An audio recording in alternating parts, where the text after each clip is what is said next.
Oi, pessoal, como estamos?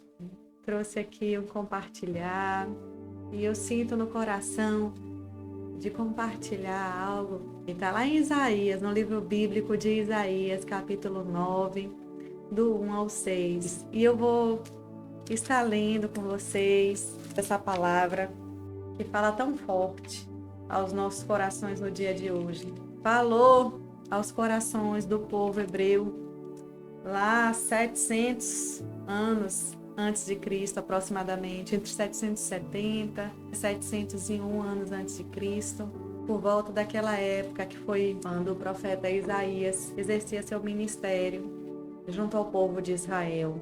Quero te encorajar a ter a sua Bíblia, não só essas Bíblias do celular que a gente tem hoje, que são tão importantes, né? Onde a gente está, a gente tem acesso às palavras de Deus, mas a nossa Bíblia é especial porque a gente rabisca, a gente grifa, né?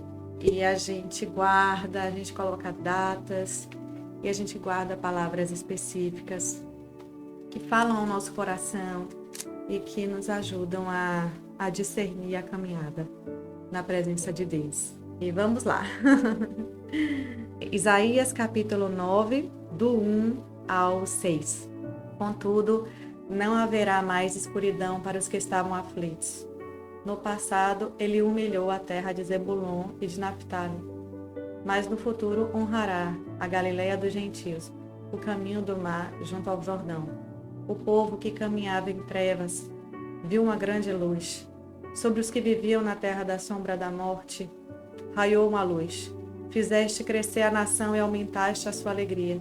Eles se alegram diante de ti, como os que se regozijam na colheita, como os que exultam quando dividem os bens tomados na batalha. Pois tu destruíste o jugo que os oprimia, a canga que estava sobre os seus ombros e a vara de castigo do seu opressor. A gente já vê nesse início de texto, né, algo forte, algo que é tão profundo nos dias de hoje. Imagina, aproximadamente 700 anos antes de Cristo, um texto já falava de Jesus, né? O profeta Isaías, ele já falava que viria o Messias. Aqui é uma profecia bíblica sobre o Messias. Mas o que eu quero trazer aqui realmente é essa parte. Pois tu destruíste o jugo que os oprimia, a canga que estava sobre os seus ombros e a vara de castigo do seu opressor, né? E aí, não sei se você na sua vida, você já teve acesso a essas palavras, a esse vocabulário, né? Canga e jugo. E a gente sabe que a canga é como uma madeira que se coloca no ombro de um carregador para levar pesos. E o jugo era aquela peça de madeira que atrelava os bois à carroça. Então, o profeta fala uma mensagem que ali vinha da parte do Senhor, e ele dizia assim: pois tu destruíste o jugo que os oprimia. E ele fazia aqui alusão ao Messias, que viria, que é Cristo Jesus, o nosso Salvador. Esse texto é tão forte porque Cristo, ele fala no Novo Testamento sobre essa liberdade, sobre essa leveza. Ele nos propõe: aprendei de mim, porque sou manso e humilde de coração. Meu fardo é leve e o meu jugo é suave. Isaías vivia num tempo em que o povo de Israel vinha em muita desobediência. E aí a gente vai encontrar no livro de Isaías, do início ao final, Isaías buscando, advertindo o povo no sentido de se voltar para Deus. Havia tanta idolatria, né? Eles haviam se desviado do caminho do Senhor. Eles haviam se desviado dos mandamentos de Deus. Muitos estavam cegos, né? Perdidos. Ele menciona aquela religiosidade, aquela hipocrisia do povo, uma cegueira espiritual. E ele traz uma mensagem de Deus, né? E essas mensagens sempre são no intuito de trazer mudança de vida. E essas mensagens sempre são no intuito de transformar, de trazer transformação àquele povo, para evitar que eles colhessem tantas consequências. Aquele povo já estava vivendo as consequências dos seus erros. Aquele povo já não estava dando ouvidos a Deus, aos ensinamentos de Deus. E então tinham se distanciado tanto dos caminhos de Deus. E o interessante é que ele traz as prisões espirituais nas quais estava encarcerado o povo de Israel e o povo de Judá. Em todo aquele contexto de erros, das consequências dos seus erros, Isaías traz essa mensagem no sentido de arrependimento, de mudança de rumo, de volta para o centro da vontade de Deus, de mudança também do futuro. Porque Deus queria trazer um futuro. Ele escolhe realmente as consequências daqueles erros e há uma promessa de graça, de misericórdia aos arrependidos e há uma promessa de preservação de um remanescente, daqueles que estavam guardando as palavras de Deus, daqueles que estavam guardando os mandamentos e os ensinamentos de Deus. E esses ali permaneceriam. Então essa palavra, ela traz à luz Jesus. Ela fala de Jesus há aproximadamente 700 anos antes de Cristo. É tão interessante que ele fala lá no versículo 1, a Galileia dos gentios, o caminho do mar junto ao Jordão, o povo que caminhava em trevas, viu uma grande luz. E Jesus, ele é a luz. A gente vê aí no Novo Testamento como Jesus é essa luz. E a palavra fala, eu sou a luz do mundo. E nos orienta, nos direciona para que nós estejamos encontrando nele a luz da vida. Porque ele é a luz para toda a escuridão. Se clamarmos por Jesus, ele transforma essa escuridão em claridade. Amém? Ele é poderoso para fazer isso. E aqui no versículo 6, nós vamos ver porque um menino nos nasceu, e ele já fala de Jesus, olha só. Um filho nos foi dado, e o governo está sobre os seus ombros, e ele será chamado Maravilhoso Conselheiro, Deus Poderoso, Pai Eterno, Príncipe da Paz. Olha, que extraordinário. E o que significaria aí maravilhoso conselheiro? Maravilhoso transmite aí a ideia de algo extraordinário, incomum, milagroso. E a gente tem aí como exemplo quando Deus abriu o Mar Vermelho para a libertação do povo. Então Deus faz coisas extraordinárias para a libertação do seu povo. Acredite nisso. Acredite que Ele é um Deus maravilhoso. E o texto ele fala, maravilhoso conselheiro. O que significa maravilhoso conselheiro? Ele é conselheiro, ou seja, ele aconselha, resolve situações, né? E esse aconselhamento é diferenciado. É um aconselhamento extraordinário. É um aconselhamento fora do comum. Ele é um maravilhoso conselheiro, ou seja, o seu conselho é o mais acertado, né? É o mais assertivo, é o mais sábio.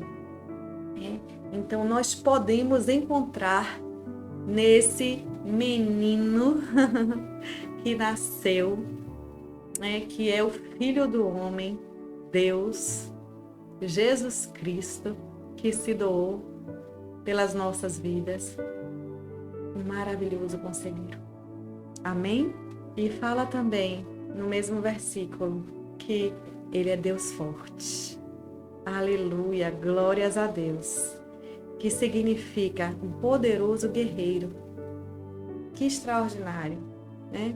Quantas batalhas, quantas lutas nós travamos na caminhada da vida. E saber que temos um poderoso guerreiro conosco é sem palavras, é inigualável, né? Com a gente saber que A gente pode contar com Ele, né? E Ele está segurando a nossa mão nessas batalhas. Ele está conosco nessa guerra, nessa batalha. E Ele é um general, ou seja, Ele está acima de soldados, tenentes, major, e aí vai, né? Ele está acima de toda a hierarquia. E Ele é poderoso para dar vitória na batalha. Ele é o Deus forte, que tem poder sobre todas as coisas. Então, nós podemos encontrar nele essa segurança, nós podemos encontrar nele essa força, nós podemos encontrar nele as estratégias, as diretrizes. Nós podemos confiar que Ele está conosco e que a ordem da batalha está debaixo do seu controle e que Ele não perde controle nessa batalha, porque Ele é Deus forte, Ele é um guerreiro poderoso que vence todas as batalhas, também conhecido como Senhor dos Exércitos, porque Ele está acima de todos os exércitos e Ele é vitorioso sobre todos os exércitos. E temos outro nome para Ele. Ele é o mesmo Deus, mas Ele tem vários nomes, porque Ele tem várias qualidades. Não seria possível nós falarmos, chegar bem perto de todas as qualidades, de todos os atributos de Deus. Mas trazemos aqui gotinhas desse mar. Então, Ele é o Deus que vence as batalhas. Ele é o Deus das impossibilidades, né? Como a gente já falou aqui em alguns vídeos. Então, tem uma série de vídeos que toca no assunto de impossíveis. Então, vai lá nas minhas playlists e clica lá, que você vai ver vários assuntos sobre isso. Se você está vivendo uma situação que parece impossível, acredite que Ele é o Todo-Poderoso e Ele tem essa situação nas mãos dEle. E se for projeto, se for plano dEle na sua vida, Ele vai reverter essa situação. Pode ter certeza. E outro atributo de Deus é que Ele é Pai da eternidade.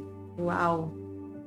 Então, nós estamos falando de alguém que está acima da nossa finitude. Ele está acima do tempo, do espaço e de toda a criação que nós conhecemos. Ele era antes de nós e será depois de nós e existirá para sempre.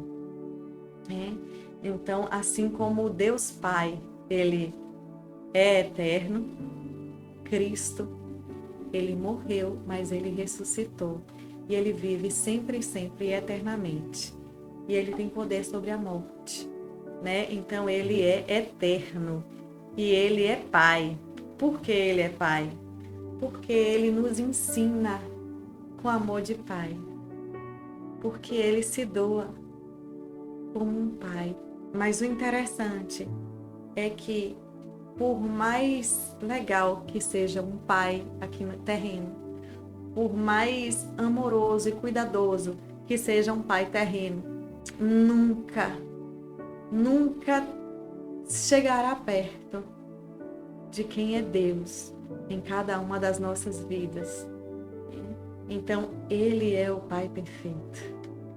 E com Ele nós aprendemos sobre a paternidade e a filiação, porque Ele nos ensina a ser filhos nessa comunhão com Ele, entendendo, ouvindo, sabendo o que Ele tem para nós, que aprendemos a sermos filhos aceitos, a sermos filhos que se sentem seguros, porque o Pai está ali ao nosso lado, segurando na nossa mão e nos aprovando, né? Então, o Pai está ali nos direcionando, nos mostrando o caminho. Ele não cobra de nós mais do que o que podemos entregar, né? Então, se ele nos pergunta algo, é porque ele sabe que nós sabemos. Então, ele é o Pai perfeito e ele vai nos ensinando a sermos filhos e também pais, porque ele é a referência perfeita que nós precisamos. Talvez, não sei da sua história, mas talvez você careça de referência paternal, e ele é a nossa referência. Ele é o Pai eterno. Ele é grandioso em termos de tempo também. Ele está acima do tempo que nós conhecemos. E nele a perfeição sobre paternidade.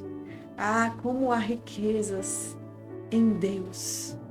Como há riquezas na palavra de Deus. Que nos ensinam a sermos filhos e descobrirmos a paternidade de Deus. E é tão interessante que nós só usufruímos do que nós conhecemos. Então, nós só podemos usufruir de um pai se nós sabemos que ele é pai. E nós sabemos que ele é o nosso pai. Nós só poderemos chegar para ele com um coração sincero e confiante de que ele vai nos ouvir, se nós sabemos que ele é pai e que ele é pai bom e que ele pensa o bem sobre nós e que ele quer o bem para as nossas vidas. Você acredita nisso? Que ele quer o bem para a sua vida? Mesmo que você de alguma forma esteja passando ou tenha passado algo extremamente difícil e desafiador. Deus quer o bem. Deus tem o bem. Não esqueça disso. Ele sempre quis o bem para mim e para a sua vida. Ele tem o melhor dele para mim e para você. Ele sabe sobre quem nós somos. Ele vê além do nosso tempo. E ele sabe o melhor para as nossas vidas. Amém? Então, ele é esse Pai eterno que não abandona. Eu não sei se alguém te abandonou na sua vida, na sua caminhada.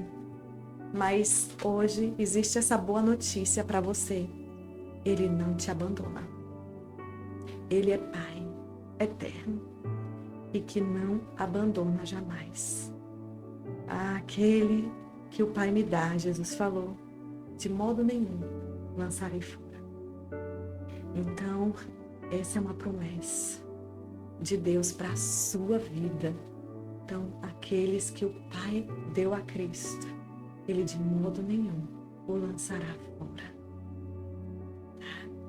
Então, é tempo de se alicerçar nas palavras de Deus para as nossas vidas, de estar seguro nas verdades de Deus para cada uma das nossas vidas.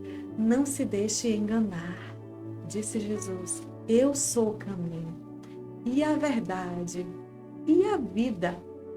Então, nós que somos de Cristo, recebemos dele essa clareza, esse discernimento, enfatizando essa palavra.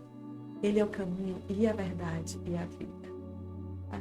Então, é isso que ele tem para as nossas vidas. Amém? Pai eterno, que nunca te abandonará. Ainda que você tenha visto alguém de tão grande importância para você virando as costas, ainda que você tenha tido uma experiência tão dura com paternidade, ainda que você tenha tido uma experiência tão difícil de abandono, o Pai não te abandonará. Guarde isso no seu coração, porque essas verdades, elas nos fortalecem, elas fazem parte da natureza de Deus. elas são rocha. Lembra da passagem que fala daquele que edificou a sua casa sobre a rocha? É tempo de rever a caminhada e de edificar a casa sobre a rocha. Porque ainda que venham tempestades, ainda que venham ventos fortes, ainda que venham grandes turbulências, essa casa permanecerá firme. Por quê? Porque ela é edificada na rocha. E quem é a rocha? Jesus é a rocha. E em João capítulo 1 fala que Jesus é o verbo, é o logos, é a palavra, né? Então, Jesus é a própria palavra de Deus.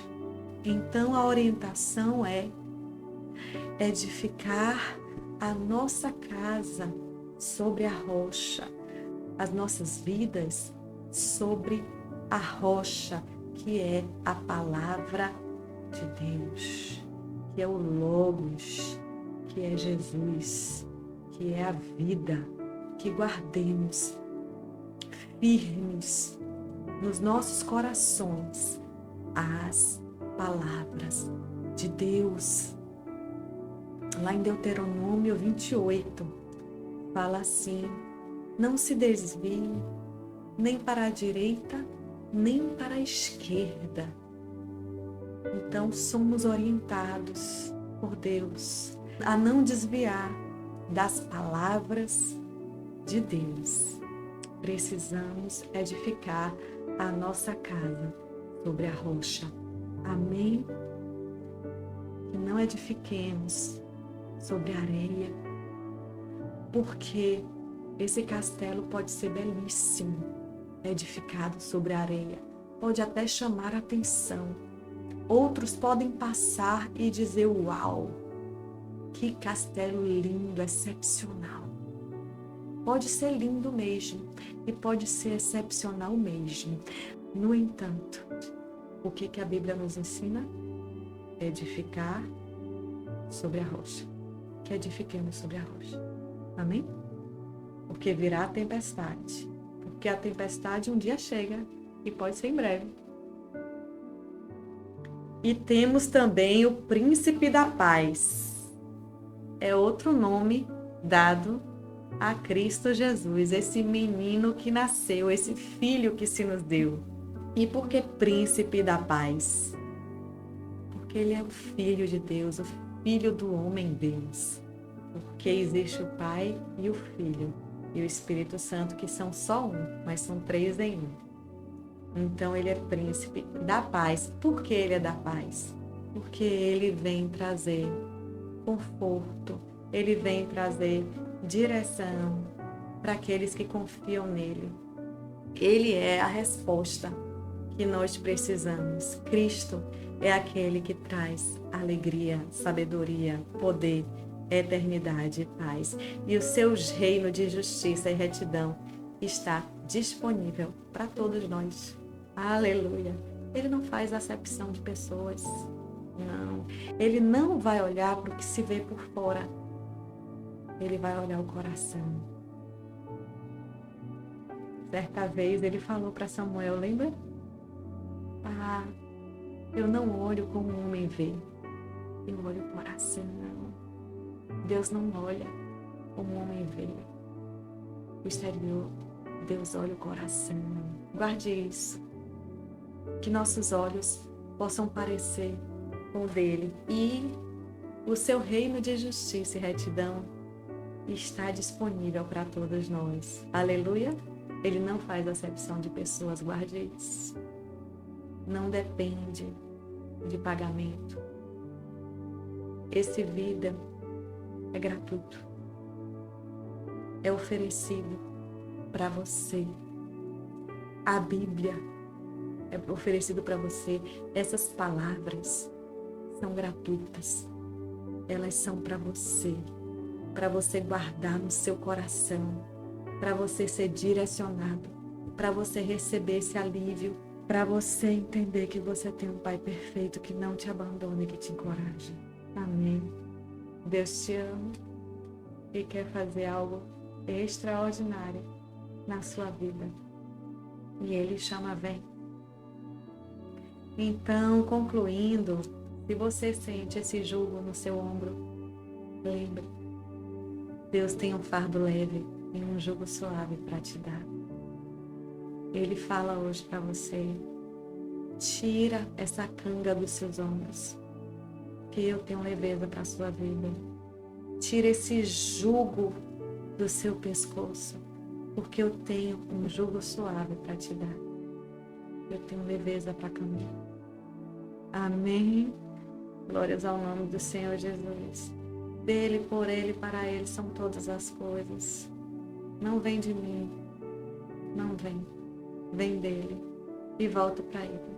Que assim seja sempre. Glórias a Deus. Um grande abraço.